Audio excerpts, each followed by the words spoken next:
All right, joining me now on the Knicks Film School Podcast. I cannot say, express in words enough how excited I am to have this person, because, I'm going to be watching him, as will everybody else, do some really nice things in the NBA for, some probably around the next 15 years. He is one of 5 college players since 1992 to have over 93-point field goals, shoot at least 44% from three, have 100 assists and over 200 rebounds in the same college year. His draft stock is rising for a reason. We're going to get into it. We'd like to welcome to the show Desmond Bane. Des, how are you, man? Doing well, man. Thank you so much for having me. Yeah, absolutely. The pleasure is all mine. So, we have a little thing coming up in about a month, the NBA draft. I have to think at this point, are you just ready to get this thing over with, man? What has it been like for you? Man, I'm so excited. The draft was originally supposed to be on my birthday, June 25th. I read that, yeah. Yeah, that would have been a great present, but it'll be great regardless. And kind of like you said, I'm excited to kind of get this show on the road and settle into my new home and get to work. So it's been a long time since you have been, obviously playing organized games, but your workout routine is legendary. The things you do to improve your game. I know you have, you kind of pick a thing every summer to work on in between seasons. What has it been like for you with all this time off and just kind of, waiting around? What have you been up to? It's been great. Right when the pandemic happened, I kind of already had my mind made up on which agency I was going to go with. Eventually, I signed with Seth Cohen of Sac Sports, and it's been great. But, I got down here April 1st. I'm not one of those guys that's good with just sitting around in the house. We were locked up in quarantine, not allowed really to do anything. My agent kept calling me saying, I got a gym down here. You can quarantine here in Miami, have a place to stay and, just go to and from the gym. I'll make sure everything's safe. And, I jumped right on that. So, I've been working out since April 2nd, going on 7 months now. And, it's been one of the best off seasons I can remember, just having that flexibility to spend time with my family, having that flexibility to work on areas of my game that you can't normally work on in a 2 or 3 month off season. It's been great for me on and off the floor. You say you've been working on some different things.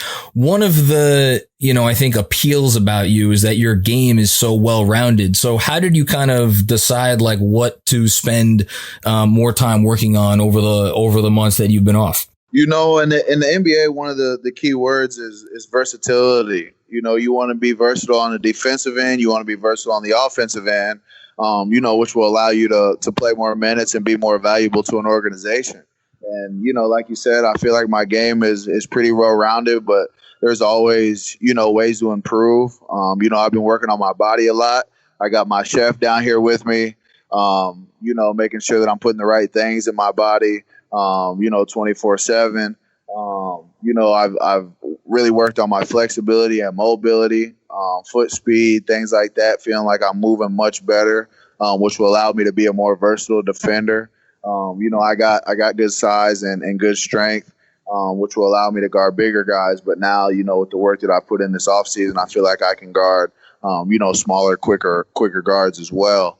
And then also been working on my ball handling. Last year was kind of my first year playing in the pick and roll and, being asked to do some things with the ball in my hand. And, that's an area that I want to continue to develop in my game. And, if an organization asks me to play in the pick and roll, be a secondary playmaker, ball handler, I want to, be capable of that. So, you talk about a couple of things just now that I want to hit on. One is movement. And I think when you look at guys that are in the NBA that are really making a difference, we just obviously watched in Miami, between, Tyler Herro, and Duncan Robinson, you can't ignore those guys. They're flying all around.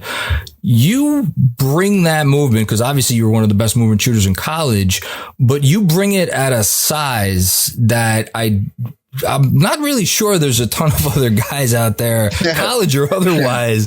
I mean, listen, I'm going to say you're built like a brick shithouse, man. So you're flying around out there and you're really, and you have, just watching the tape, you have some advanced moves that free you up to get away from your defender. Do you think though, like, I'm sure you've already thought about how your game is going to translate to the next level. How big a part do you think that's going to play in being able to really just step in from day one and help a team? I think it's an extremely valuable skill set. I mean, you see guys like Duncan Robinson, guys like Joe Harris, guys that you just look at and you may not think that, they're NBA players. If you see them walking on the street, you may not think he's an NBA player, and they're flying around the NBA finals. And Joe Harris, obviously is about to sign a big contract and making significant impacts in the NBA. And like you said, if I can bring that same movement capability and being able to make shots off the move, as well as you spoke on my frame a little bit, being able to use that to my advantage on the defensive side of the ball, I think I can bring real value early on. Is there a position in the NBA that you can't guard? Because I was prepping for this interview and I was going to reference you as being able to guard 1 through 4. And I'm like, well, wait a minute. Are there really that many 5s? Because, I'm not saying that, you go and, spend a whole game, on Nikola Jokic or Joel Embiid. But even in just, for a momentary switch or something, do you feel comfortable being out there like, okay, my coach is going to put me on a point guard for a few possessions, next, few times down, maybe, a stretch 4. Are you feel comfortable with that? Yeah, that's something that I really take pride in. Just guard my man, mano a mano, being a good team defender, regardless who it is. Kenrich Williams is a guy that I point to. He really instilled that into me. In high school, I was playing in the middle of a 2-3 zone. So, I didn't really learn a lot of defensive principles and things like that. But, Kenrich was one of those guys that made it to the NBA off of pure heart. Pure heart and hustle. It didn't matter if it was a point guard, a big, he's had 3 knee surgeries, not the most athletic guy, but, he's competing every possession. And, God has given me some gifts and some tools that I can use. And if I can, have that same heart and competitive nature and desire, there's no reason why I can't, muscle up and guard, 1 through 5 and definitely 1 through 4. The other thing you mentioned before, which I want to hit on, is the pick and roll. So you really made some strides in that area this year. And I want to say personally, when I look at a passer, I'm like, okay, is the ability to actually deliver the ball there? And then there's also the vision. And I think you showed a little bit of both of those this year. So in terms of, again, at the next level where guys are being asked to play make more and more, what do you see your ideal fit being in an offense in terms of how much you're going to be on the ball versus how much you're going to be off the ball? That's really what I worked this offseason for. I want to be that guy that is, a plug and play guy, regardless what the organization asks of me. So I feel like I put in the necessary time and work to be a primary ball handler, secondary ball handler, initiating offense and things like that in spurts. But also, I feel like my most comfortable position will be, playing off the ball in a similar role that I played at TCU, playing a pick and roll, on the backside or dribble handoffs. You see a lot of times in the NBA now. They reverse the ball to a trailing big, and the big will dribble at somebody. Like the Heat will have guys backdooring, screening down, come off for a handoff and, make a play basketball, especially against drop coverage. The reads and things like that are different in the NBA. So you're playing against mostly drop switches, a few ices on the side. But, I feel like that's something that I'm really capable of, and that'll probably be where I'm most comfortable off the ball. And then attacking closeouts and in transition, I feel like I'll be able to show my playmaking as well. You mentioned earlier Seth Cohen with SIC Sports. He's, you've been with him now since April. There's, big giant agencies out there, and then there's smaller ones.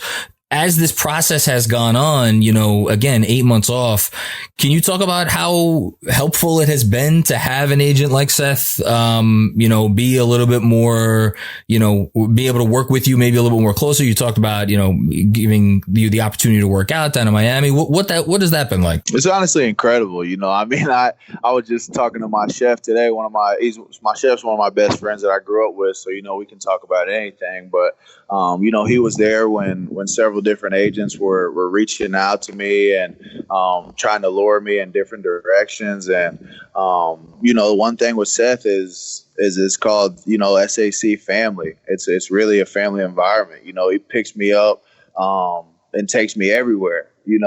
Takes me to the gym. We work out at 8:00 in the morning. He's picking me up at 7:20 every morning. To go to the gym. I'm working out again in the afternoons. He's picking me up, taking me there. We go out to eat. And that intimacy and that vibe that we have, is real. It's a real connection. With a lot of these agencies, they have multiple guys, and I'm not saying that it's, guys are coming in and guys are coming out, but, you can just really tell that Seth cares, and it's a family environment. And that's something that has really helped me throughout this process. It's been a 7-month process, and knowing that I got somebody like Seth in my corner that's, willing to do whatever for me to be successful has, given me a lot more motivation and inspiration to even go that much harder, just knowing I have somebody like that in my corner working just as hard as me. So the other thing that is nice about Seth is he had an experience last year with Cam Johnson out of UNC. And, Cam was originally mocked to go a little bit lower, and then draft day gets here and he ends up going 11th to Phoenix. He already experienced that process last year.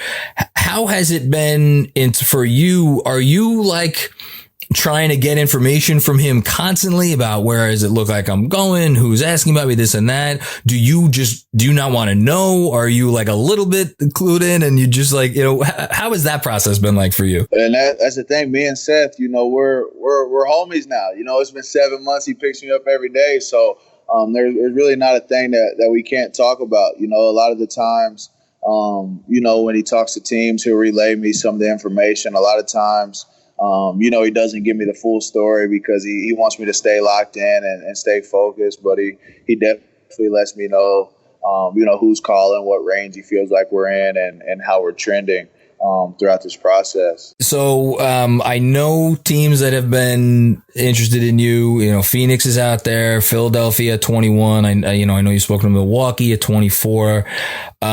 You can't say it. I'll say it. I don't see any reason that you should get anywhere near, past Philly at 21. But I'm actually going to go a step further. There's so much uncertainty in this draft. And you bring such a distinct skill set that, again, an NBA team is going to be able to plug and play you in tomorrow, and that's to say nothing of maybe what other areas you're going to grow in your game as the years go by. Is there any reason why you shouldn't be talked about as a lottery pick, by the time the draft gets here? Yeah, you let everybody else do the talking, and, I continue to work, but, I feel like I bring that type of value. If that's something that a team is looking for, a mature guy, on and off the floor, and they're willing to, take an older guy in the lottery, then, I don't see why not. It happened with Cam last year, and obviously it paid dividends. I think he made the most threes or had the highest 3-point percentage at all rookies or something. So obviously, Phoenix looks like they made a good move in that. But if you feel confident in them, then I don't see why not. And I feel like I portray that and give teams that type of confidence with who I am on and off the floor. So this is a Knicks podcast, and the Knicks pick at 8 and 27. There's no shortage of rumors about, is the team trying to trade up? Is the team trying to trade back? Putting all that stuff aside for a second, look, there's a lot of NBA cities, there's a lot of NBA teams.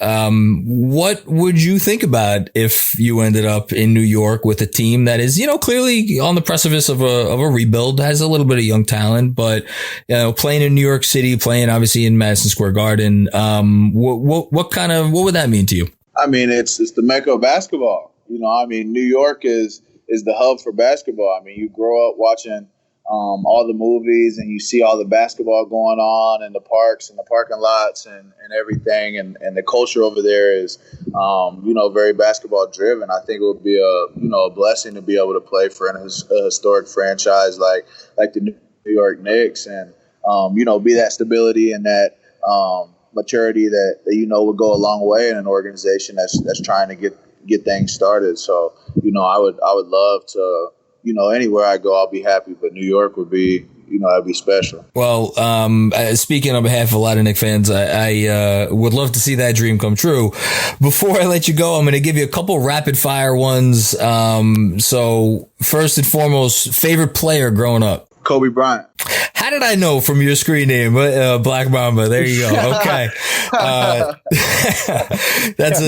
That's a good one. So I hate doing 1-to-1 player comps because every player is unique. So I'm going to tweak it a little bit. Can you give me 3 players who you feel like maybe you've taken stuff from their games, or you see similarity between your game and their game in maybe one aspect or another? Yeah. I mean, I got 3 right off the top of my head. I mean, number 1 is probably Joe Harris. I touched on him a little bit earlier. The way he can run off his screens and get his feet down. That's something that I want to be able to bring to an NBA team right away. Eric Gordon's another player, Indiana guy too. Great in transition. Houston kick it ahead, and he's 1 or 2 dribbles at the rim, strong, compact body, athletic in transition, can finish with either hand. I take some stuff from him, and then this year when I played in the pick and roll some more, I looked at Brogdon a bit. I like Caruso too, and guys like that. Looked at Brogdon a bit. He's solid, nothing really flashy with the ball. Gets to his spots, makes the right reads. Just a really solid, smart, mature guy. So those are 3 guys that I take bits and pieces from their game. I love it. Who's the guy you're most excited to play against at the next level? I mean, probably LeBron, of course. Oof. He's starting at the top. Okay. Yeah, I mean, no question. I mean, that's what you do it for, though. You want to play against the best, and be on the floor with the best. So that'll be exciting for sure. Who was your toughest assignment to guard in college, and also who was the guy who was toughest on you when he was on you? The toughest to guard, I'd probably say Trae Young. He had a lot of freedom at Oklahoma. Shoot the ball from 30 feet or however far he was shooting it. It was far. I know that. And can make plays out of the pick and roll for himself and for his teammates. Really fast, really good handle. He was tough for sure. And then actually this year, this kid, it was his first game ever playing. We played at Texas. Yeah, we played at Texas. And I think I had like 15 points in the first half. We were winning. They had a couple guys that had been in and out, a couple guys out with injuries. So, this is this guy's first opportunity. I'm not even sure if he was on scholarship or not, but he was, he was earning it. He was earning it. Yeah, exactly. In my jersey the whole second half. He was strong, similar size to me. He did a good job. I like, by the way, how you talk about Trae Young putting up 30-footers. Meanwhile, I was watching your tape against Iowa State today. Your first basket it had to be from close to 30. I know you remember it. Yeah, I know what you're talking about. So, listen, all due respect to Trae Young, you got some range yourself, man. Thanks, brother. And last but not least, what is going to be your goal as a rookie in the NBA? Soak up as much knowledge as I can. I'm obviously treading new waters in the NBA, and hopefully I get an organization where I can learn from some of the veteran guys and guys who have come before me, and try to emulate them. Ultimately draft night is going to be something that's hopefully exciting and memorable, but the goal is not just to get there, it's to play 10, 15 years. So anything that I can learn from guys who have done it at a high level for a long time, I'll look to gain all that knowledge that I can. Are you going to do the suit on draft night for Zoom? I haven't decided yet. That's actually been a topic of conversation like the last 2 days. So I don't know if I want to be sitting in a suit in my living room. But it's traditional. That's what the NBA draft's about. So. I mean, the bad suit tradition for the NBA, and there's some good. I shouldn't say that. There's some good suits, but there's there's some bad ones as well. Yeah. Well, whatever you do, I'm excited to see where you go. Just as a fan of the game, it's inspiring to see someone, I don't want to say, I think it's fair to say overcome, so much, and you've gotten to this point and you're here, and, it's just talking to you right now. It's going to be really exciting to watch your career unfold. So, thank you, brother. Yeah, absolutely. Thank you for taking the time, and really appreciate you coming on, man. Yes, sir. Thank you.